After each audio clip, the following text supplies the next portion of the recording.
నమస్తే welcome to our channel నేను పద్మిని ప్రస్తుతం పాటు senior journalist and political analyst Immandi Ramarao garu ఉన్నారు మాట్లాడదాం సార్ నమస్తే సార్ నమస్తే మేడం సార్ బెంగళూరుకి జగన్ గారి పర్యటన అనే అంశం డెఫినెట్ గా రకరకాల కోణాల్లో దీని గురించి మాట్లాడటం అనేది జరుగుతోంది అంటే అది చాలా విపరీతంగా మాట్లాడే పరిస్థితి కూడా ఉంది దాని గురించి కూడా ఒకసారి మాట్లాడుకుంటే ఎందుకు వెళ్ళారు అసలు బెంగళూరు అలాగే ఈ రెండో వైఫ్ అనే అంశం కూడా డెఫినెట్ గా చాలా వివాదాస్పదమైన అంశం ఎటువంటి ఆధారాలు లేకుండా ఇట్లా మాట్లాడటం డెఫినెట్ గా హేయమైన పద్ధతే అట్లా అసలు ఈ మొత్తం వ్యవహారాన్ని ఎలా చూడొచ్చు సార్ అంటే ఇక్కడ బెంగళూరుకి బయలుదేరడంలో ఆత్మరక్షణ కోసం వెళ్ళాడు ఇక్కడ మానసికంగా బాగా అలిసిపోయాడు తర్వాత అంటే ఎవరైతే గెలవరు అనుకున్నారో ఎవరైతే తనకు దూరంగా ఉంటారు అనుకున్నారో వారు అంటే వాళ్ళ కుర్చీల్లో కూర్చుంటూ ఈయన్నేమో కొంచెం హేళనగా చూడడం ఇవన్నీ కూడా తట్టుకోలేని పరిస్థితి మాట 151 మందితో ఆయన ఒక రాజులాగా వెళ్ళేవాడు లింగుమంటే ఆయన ఒక్కడే వెళ్ళి తిరిగి వచ్చి ప్రమాణ స్వీకారం చేసి ప్రమాణ స్వీకారంలో కూడా తప్పులు మాట్లాడి తడబడి వెనక్కి తిరిగి రావడం అన్నది అందరికీ తెలుసు ఇకపోతే ఇందులో సందిట్లో సడేమియా అన్నట్టుగా ఆయనకి అరెస్టు కోసం తాడేపల్లి ప్యాలెస్ దగ్గర సిఆర్పిఎఫ్ అంటే సెంట్రల్ బలగాన్ని మోహరెత్తడం ఇవన్నీ సైకలాజిగా మనిషిని కొంచెం కులంగతీస్తాయన్నమాట తర్వాత ఆడికి ఇప్పుడు ఆత్మరక్షణ కోసం వెళ్ళాలంటే ఆంధ్ర వెళ్ళలేడు ఉన్నది ఒకటే మార్గం దట్ ఈజ్ బెంగళూరులో తనకి ఓ ప్రత్యేక బలగాలు ఉన్నాయి ప్రత్యేక బలగాలు ఏం చేస్తాయంటే ఆయనకి అన్ని విధాలా సమకూర్చే విధంగా ఆయన చాలా బయటికి కనిపించిన అలవాట్లు చాలా ఉన్నాయి లైక్ మసాజ్ చేయించుకోవడం కానీ ఆ మసాజ్ లేడీస్ చేయొచ్చు మగవాళ్ళు చేయొచ్చు మసాజులు లేడీస్ కూడా చేస్తారన్నమాట తర్వాత ఆయన చదువుకున్న రోజుల్లోనే ఒక అమ్మాయిని ప్రేమించి కొంచెం దెబ్బలు తిని బయటకు వచ్చేసాడు అది కొద్దిమంది మాత్రమే తెలుసు ఆయన క్లాస్మేట్ ఒకడు ఉన్నాడు ఆ క్లాస్మేట్ చెల్లిని ప్రేమించాడు అది సాధ్యపడలేదు సాధ్యపడకపోతే చాలా మ్యాన్ హ్యాండింగ్ చేసినట్టుగా ఉంది తర్వాత ఈయన తాలూకు యాక్టివిటీస్ నచ్చక రాజశేఖర రెడ్డి గారిని విదిలించుకుందామని వెళ్ళిపో నువ్వు ఎక్కడికో పో నీ వ్యాపారాలు చూసుకో నా దృష్టికి రావద్దని కూడా హెచ్చరించడం కూడా జరిగింది ఇక్కడ జగన్మోహన్ రెడ్డి అంటే కొంచెం పగా ప్రతీకారాలతో కూడుకున్న మనిషి తను అందాన్ని కోరుకున్నా సంపదను కోరుకున్నా తను కోరుకున్న సంపద తన దగ్గర రావాల్సిందే అది 100 ఎకరాలైనా 200 ఎకరాలు అయినప్పుడు కూడా ఎంత సంపద అయినా ఆ సంపదని దోచేసుకుంటాడు మైసూర్ మహారాజుకి 20 ఎకరాల ప్యాలెస్ ఉంటే ఈయన 33 ఎకరాల్లో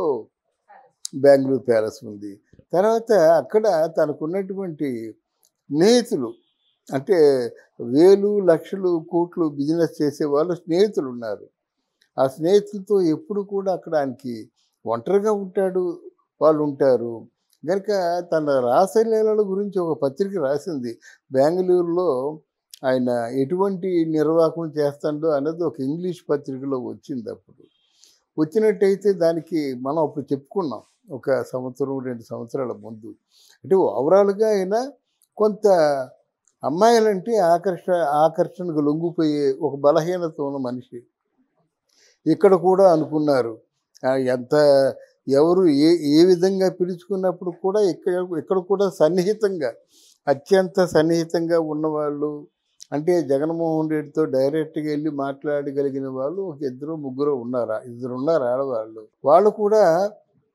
వీరికి అత్యంత ప్రీతిపాత్రమైన వాళ్ళని జగన్మోహన్ రెడ్డి గారి అండతో 1000 కోట్లు సంపాదించారు అన్నది ఇక్కడ టాకు ఈ టాకే నిజమైంది మరి చివరకు ఈ నిజాలు ఎలా తెలుస్తాయంటే ఈరోజు జగన్మోహన్ రెడ్డి తాలూకు అంటే పర్సనల్ సెక్రటరీస్ కలెక్టర్స్ కూడా ఆయన హయాంలో ఉన్నవాళ్ళు ఇప్పుడు చంద్రబాబు నాయుడు ముందు కూర్చున్నాడు అంటే జగన్మోహన్ రెడ్డి ఎన్ని అఘాయిత్యాలు చేశాడో అవన్నీ కూడా ఒక్కొక్కటి ఎవరెవరికి ఎంత అమౌంట్ ఇచ్చాడు ఎంత ట్రాన్స్ఫర్లు అయ్యాయి మొత్తం అంతా తెలిసిపోతుంది ఇప్పుడు జగన్మోహన్ రెడ్డి చేసినటువంటి తప్పులన్నీ బయటపడుతున్నాయి ఇదే ముందు బయటపడినట్టయితే పవన్ కళ్యాణ్ 3 పిల్లలనగానే జగన్మోహన్ రెడ్డి వ్యవహారాన్ని కూడా బయటికి తీసుకొని ఆయన పరువు తీసేవాళ్ళు అన్నమాట అదృష్టవంతులు ఓడిపోయాడు వెళ్ళిపోయాడు చచ్చిన పవన్ ఏం చెబుతామని చెప్పేసి వీళ్ళు ఊరుకున్నారన్నమాట మొత్తానికి తను చేసుకుంది తన అహంకారం తన తాలూకు ఏంటంటే నియంతృత్వ ధోరణి ఇవన్నీ జగన్మోహన్ రెడ్డి ఓడించాయి. ఇప్పుడు ప్రాణభయంతో తిరుగుతున్నాడు. రైట్. అయితే ఎంత ఇట్లాంటి తీర్పు ప్రజలు ఇచ్చినప్పటికీ ఇంకా అంటే మొన్న జరిగినటువంటి వాళ్ళ ఎమ్మెల్యేలతో వాళ్ళ పార్టీ సభ్యులతో మాట్లాడినటువంటి తీరులో మనం అబ్జర్వ్ చేస్తే కనుక ఇప్పుడున్నటువంటి అసెంబ్లీలో ఉన్నటువంటి వాళ్ళందరినీ కూడా ఒక కౌరవులుగా వారు మాట్లాడటం. ఇదివరకు టీడీపీ వాళ్ళు కూడా అదే మాట మాట్లాడారు. కౌరవులుగా ఆ కౌరవ సభకి ఎలా వెళ్తాం, అయినప్పటికీ వెళ్ళాలి, ఇట్లాంటి ధోరణిలో జగన్ గారు మాట్లాడటం అనేది ఎలా చూడొచ్చు అనుకోవచ్చు? అంటే కౌరవులని ప్రజలు అనుకోవాలమ్మా. నువ్వు అర్జునుడు అయితే నువ్వు చెప్పుకున్నావు కదా, అర్జునుడికి మరో పేరు విజయుడు. దాని అఫ్కోర్స్ ఆయనకి తెలీదు, అర్జునుడికి మరో పేరు విజయుడు అని తెలియదు. ఈయన అపజయం పొందినవాడు, అర్జునుడి పేరు ఎలా పెట్టుకుంటాడు? ఈయనకి అర్జునుడి పేరు పెట్టుకునే అర్హత ఉంటే ఆపోజిట్ వాళ్ళు కౌరవులే అవుతారు. ఈయనకి అర్హత లేదు కదా, డిస్కార్డ్ అయిపోయాడు కదా. గనక అర్థం లేని మాటలు మాట్లాడుతున్నాడు. ఎంతవరకు వాళ్ళు ఎందువల్ల ఓడిపోయారో ఒకసారి రివ్యూ చేసుకోరు కదా. మా 40% ఓట్లు వచ్చాయని చెప్తుండే కానీ మా 11 సీట్లు వచ్చాయని చెప్పడే. అది వాళ్ళ తాలూకు అంటే యథారాజా సదా ప్రజ. ఆయన ఏం చెప్తున్నాడు, మిగతా అందరూ కూడా అదే అవుతున్నారు. ఈ అంబటి రాంబాబు, రోజా, తర్వాత ఏమో కొడాలని, వల్లభనేని వంశీ. ఓట్లకు వచ్చిన ఓట్ల పర్సంటేజ్ ని లెక్క వేసుకుని సీట్లతో ఎట్లా కంపేర్ చేసుకుంటారు? అదే అందులో 11 మందిలో ఆయన తప్ప 10 మంది ఉన్నారు. ఆ 10 మందిలో 4 వెళ్ళిపోతున్నారు, 2 వెళ్ళిపోయారు అప్పుడు ఆల్రెడీ. అంటే ఆయనకి ఎవరు మిగలరు. ఇప్పుడు పెద్దిరెడ్డి రామచంద్రారెడ్డి లాంటి పెద్ద ప్రముఖ అంటే మూలస్తంభం మాట వైఎస్ఆర్సీపీకి మాట. ఓ చిత్తూరు అంతా ఆయన అధీనంలో ఉండేది. అటువంటి వాడు ఇప్పుడు బీజేపీలోకి వెళ్ళిపోతున్నాడు. విడుదల రజని ఒక ప్రాణ సమానంగా నమ్ముకున్నటువంటి ఒక మంచి మంత్రి, ఆయనకి అత్యంత ఆత్మీయురాలు, ఆవిడేమో జనసేనలో కలిసిపోతున్నట్టు అనమాట. ఇలా రోజాకి అతి గతి లేదు ఇప్పుడు. అప్పుడు ఎవరైనా తీసుకుంటారా సార్? ఎవరు తీసుకోరమ్మా. రోజాకి ఏంటంటే ఆవిడ హద్దులు దాటేసింది. హద్దులు దాటి మాట్లాడడం వల్ల రేపు పొద్దున మన పార్టీలో తీసుకుంటే మనం అంతే అవుతాం కదా. మన కోపం వచ్చి ఆవిడ కోపం వచ్చి వెళ్ళిపోయినట్టయితే మన పార్టీ పరువు అంతా తీసేస్తుంది కదా అనేటువంటి భయంతో క్యారెక్టర్ లాస్ట్ ది క్యారెక్టర్. అది అందువల్ల రోజాని ఎవరు తీసుకోరు. కానీ మిగతా పెద్దిరెడ్డి రామచంద్రారెడ్డి లాంటి వాడికి ఈరోజు పరిస్థితి ఏంటంటే పుంగునూరు వెళ్తే నువ్వు వస్తే చంపేస్తా ఉంటున్నారు. ఒకప్పుడు మొత్తం జిల్లాని శాసించిన నాయకుడు పుంగునూరు నువ్వు వచ్చావంటే చంపేస్తాం అంటున్నారు, భయపెడుతున్నారు. అలా విశాఖపట్నానికి హైదరాబాద్కి మధ్యన తిరుగుతున్నాడు. ఇది ఆయన పరిస్థితి. వాస్తవిక పరిస్థితి తెలుసుకోకుండా ఒక సోంబేరి అక్కడ అనకూడదు కానీ రాజ్యాంగానికి అర్థం పర్థం తెలియని వాళ్ళందరూ మంత్రులైతే ఇలాగే ఉంటుందన్నమాట. వాళ్ళు అంటాడన్నమాట, జగన్మోహన్ రెడ్డిని మాయ చేశారు, మోసం చేశారు, ఈవీఎంలు మోసం చేశాయంటే నువ్వు 151 సీటు గెలిచినప్పుడు ఇదే మాట అనొచ్చు. అయినా ఈవీఎంలు ముందుగానే టెస్ట్ చేయటము, ముందుగానే పార్టీ వాళ్ళని పిలవటం, చూపించటం ఇవన్నీ జరుగుతాయి కదంటే ఇవన్నీ ప్రజలకు తెలియదనా? తెలిసిన వాళ్ళకి అసలు ఏంటి ధోరణి? మనం ముందే చెప్పాలి, ఎలక్షన్ ముందే చెప్పాలి. ఎవరినో మేము ఒప్పుకోండి, మేము బ్యాలెట్ ఓటింగ్ పెట్టండి అంటారు కదా. ఈవీఎం మెషిన్స్ చెక్ చేసుకుంటారు. అందువల్ల వీళ్ళు గెలిచినప్పుడు ఏమో ఈవీఎం మాట ఎత్తలేదు.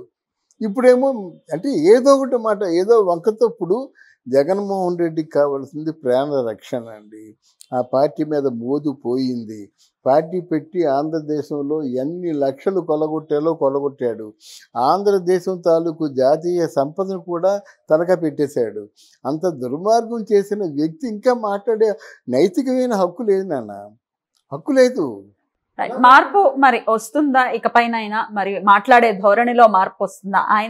ఆయన పక్కన పెడితే ఆయన అనుచరులు ఎవరైతే ఉన్నారో వాళ్ళల్లో మరి మాట తీరులో మార్పు వస్తుందో లేదో అనేది డెఫినెట్ గా ప్రశ్నార్థకంగానే ఉంది. అంతేనమ్మా. ఎప్పుడైతే చంద్రబాబు నాయుడు తాలూకు భార్యని క్యారెక్టర్ అసాసినేషన్ చేశాడో పార్టీ అధ్యక్షుడిగా మందలించాలి, క్షమాపణ చెప్పుకోవాలి. ఇది పునరావృతం కాదని ఒడంబడికి పడాలి. మరి ఆవిడ ఎవరు మాట్లాడిపోయినా ఆవిడ ఎంత బాగా మాట్లాడింది. ఒరే మీరు ఈ చేతితో అన్నం తిన్నారా చాలు, ఒక్క మాటతో పేగులు తెగిపోయి మాట్లాడింది అనమాట.